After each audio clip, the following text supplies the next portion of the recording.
Top of the morning to everyone. Just here, arrived early for work, so I thought I'd get the wrap up of the week done and dusted from inside the own confinements of the car. We'll touch. It's been a big week, obviously, in sports. So it feels like a lifetime ago the last round, which basically it's only been 3 days since the last game, but it feels like a lifetime ago. We'll have a mention of the cricket in this video. I think it's a pretty big deal in sports. We will touch base on that, but at the moment, quick touch on the Friday game, the Tigers and Broncos. Now, for mine, I think this is becoming too much for a rugby league fan, not just say the West Tigers fan, to cop. Now, I know the game has come out and apologised the day after for the incorrect decision, but for mine, it's not good enough. You shouldn't be apologising for a clear incorrect decision like that was. It just shouldn't happen. Like, there's no way in the world that is happening in our game the way it is now, the way the cameras are set up, how many referees are on the field. You've got the two refs, you've got the two touch judges, you've got the upstairs in the bunker. There's no reason why setting up for, say, a penalty goal, where you can see clearly on the video that it's an incorrect decision. They can't go back to the referee and go, look, you've made a bad call here. It's not a penalty. Set up for the scrum. Tigers feed on the 20 or wherever it was. Play on. You can't have a game of league these days. Everything is so close. We've seen at the end of the year, 2 points can be what gets you in the top 8 and what gets you out of the top 8. It can't happen anymore. Like, the game has grown too much and is so dependent on results. Coaches lose their jobs mid-season because a side can be 0-4 or 5 or 6 at the start of the year. Like, this is what we're getting to in a game, and to have a referee decision impact such a game so much, it needs to stop. Hopefully there's no more mistakes coming up that are going to cost teams, but we've seen in the past it happens, so I'm not going to hold my breath and hope for that. I think we're bound to have one in the upcoming weeks. I think the ref's been now demoted for this week, so they've given him a punishment as such, but it'll be interesting to see how they go moving forward with that. Next thing I want to just have a quick touch on is the Para Sharks game on the weekend. Now, obviously, myself being a Para fan, it was bitterly disappointing. I did tip the Sharks. I didn't think we would win, but for mine, we still didn't show that much. I think that heart is still missing a little bit, which is disappointing when you're not playing with heart. But for me, I've seen a lot of things in the media. I know it's a build-up because he's so easy to pick at, and everyone just seems to have this hate for Jarryd Hayne, and I just don't understand how some people can come up with this. Now, I feel like it's more out of jealousy than anything. The bloke went away. He's chased a dream for his. Now, who can say they've gone overseas and played in the professional league in America? It's one of the hardest leagues in the world. The athletes over there are phenomenal. And to go over there and make it is a huge achievement in itself. Now, he came back. He didn't play well at the Titans. Now, I can relate. When you're not feeling comfortable in a situation, you don't feel like it's home as such, it can do funny things to you. And that's clearly what has happened to him at the Gold Coast.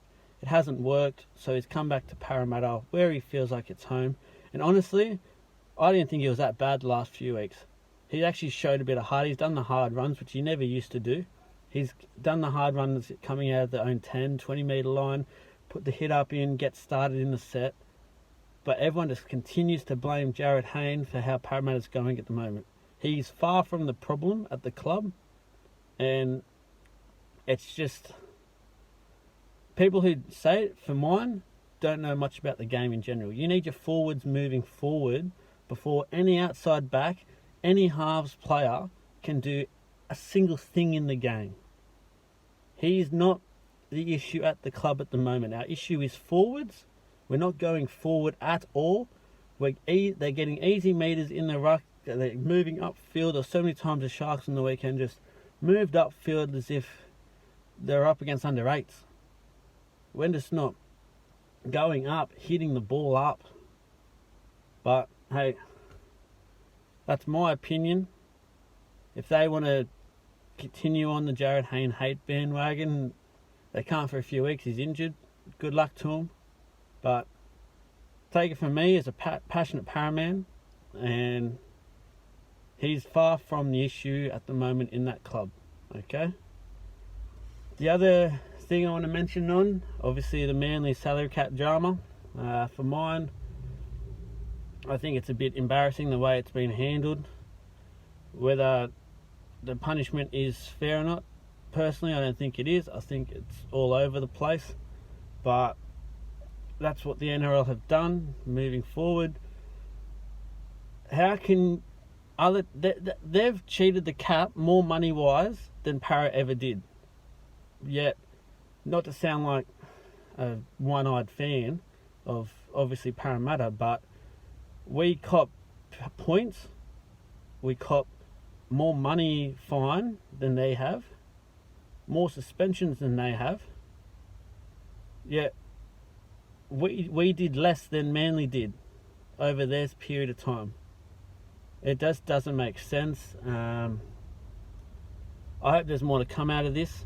Like, people are starting to I see, like, Paul Kent's trying to justify Fulton's role in the situation. Now, he was a big influence, a big person in this whole play, and I think he was all over it. I think the fact that he was overseas and he couldn't talk to people, things like that doesn't cut it. Like, it's an investigation. I think he was trying to hide. It's all come out now, and he wants to make a big hoo-ha about it. But just for me, like, the NRL, you're losing fans. You're losing a heap of fans just because of the fact that when something happens like this, your fines and your penalties are so inconsistent each time. People have no confidence in the NRL anymore. Like, Todd Greenberg, what are you doing?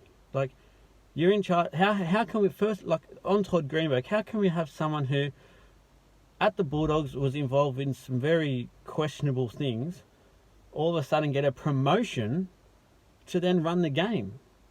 He hasn't got a track record for me to suggest, yeah, mate, you can have the top job. You can have the top job. Look, when he left the Dogs, look how much trouble they were in. Look how much salary cap trouble they were in. All that sort of thing was his doing. Him and Des Hasler were the main culprits in that. And instead of dealing with a punishment and things like that, he's got to deal with, oh yeah, here you go, run the game for us. He's got a lot of questions for mine at the moment, and I just think he isn't the man for the job moving forward. And it'll be interesting the next couple of weeks what come out more of the Manly drama. I think they're going to appeal, and let's see what they have moving forward and things like that. So one more other thing on the weekend I wanted to touch on before I quickly mention on the cricket. The double header, Sydney double header. I think there was 23,000 there. 23,000 for a double header.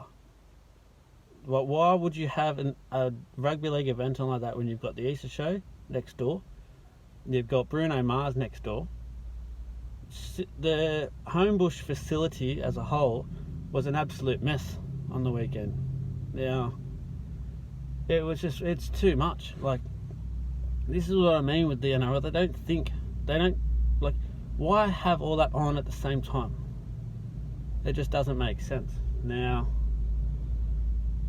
the last thing to mention on, obviously it's been a big thing in sport this week, so I will mention, as I said, we are mainly a rugby league talking video, but the cricket, if these rumoured suspensions are correct, yeah, I think that's good. Personally, I'd probably say it should be even stricter. Now, I've been pretty vocal in what I feel so far, say on Facebook, things like that. Cheating in sport, in not just Australia, but the world, for mine, is a no-go. You do not cheat in sport to get a result. Sport is supposed to be one of those things where it's man versus man or woman versus woman, but there's that mateship in everything, and it's supposed to be you're in the game for the 80 minutes or the hour, or whatever, how long ever you play for. At the end of that, you all shake each other's hands and things like that. There's a mutual respect there. Now, whoever's playing the Australian cricket side from now on, how can you have a mutual respect for them at the end of each game to go up, shake their hands after what they've just done? Now, there's supposed to be 3 players involved with all this. I can guarantee you that whole team knew. The coach, Darren Lehman, he knew. And if he didn't know, that's an even worse reflection on him as a coach, because there's things going on in the change rooms and amongst his players that he has no idea about. Now, you can't go along and be a head coach of an Australian cricket team, the job that everyone raises on a pedestal, because everyone in the summertime has nothing else to really watch. Everyone in Australia watches the cricket, and he wants to come out and say he didn't know about it.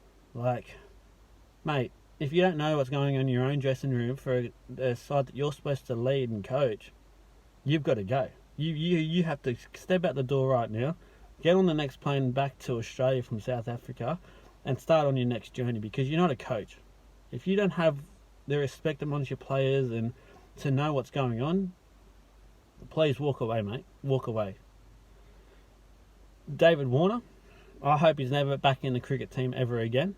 I don't think you need that in your team, and people can say, oh, you know, the other big thing I want to quickly mention is how can we use, as a sporting nation, as Australians, how can we use the excuse that, oh, we're not the first ones to do it? I don't care if we're the 44th people to do it. The Australian way is to win in a respectful manner. Like, we go out there and try our backsides off in whatever sport we do. Now, if I'm playing on a weekend, so like a weekday sport or something, around with mates and things like that, I'll always make sure honesty is the first thing. So if I go for a touch footy and I don't make it, but I call touch, that's frowned upon. That's frowned upon. That's cheating. Now, we're going out there ball tampering with a plan in place, and we want to say the excuse that, oh, we're not the only nation to do it. I don't care. It's not the Australian way. We don't play like that in sport. That's not our way in cricket especially. That's like our national sport, basically. But look, the sanctions are coming out today. There's been rumours of 12 and 9-month penalties for each involved, and I do feel sorry for Bancroft in this. I think he's been used more of a pawn in the evil game that Smith and Warner had. But look, if it's only a 12-month, you've got to give them the benefit of the doubt, I guess. And if they come back good, get them back in the game, I guess. But for me, if you're a cheater and you want to go to that length to do so, there's not much coming back for you. But anyway, that's enough of the cricket. We'll talk a bit more, I guess, when it all comes out about it. And I better go to work. It's getting late. But go enjoy the footy this weekend. There's no chat about the game so far coming up. I'll just chat about the result. But yeah, enjoy your weekend, guys. It's a long weekend. Go out there and have some fun and be safe as well. And enjoy the weekend. Watch the footy.